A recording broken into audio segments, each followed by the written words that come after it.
চলো আজ বিয়ে বাড়ি যাবো তো। বিয়ে বাড়িতে আজ গায়ে হলুদের অনুষ্ঠান আছে। গায়ে হলুদের অনুষ্ঠানে যাওয়ার জন্য একটা দেখো লাল হলুদ একটা শাড়ি নিয়েছি, এটা পরে যাব। কিন্তু এর সাথে লাল ব্লাউজ বা গ্রিন ব্লাউজ আমি পরছি না।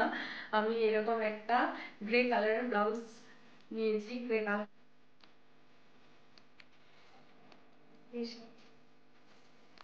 হাতে কি পরবো বুঝতে পারছি না।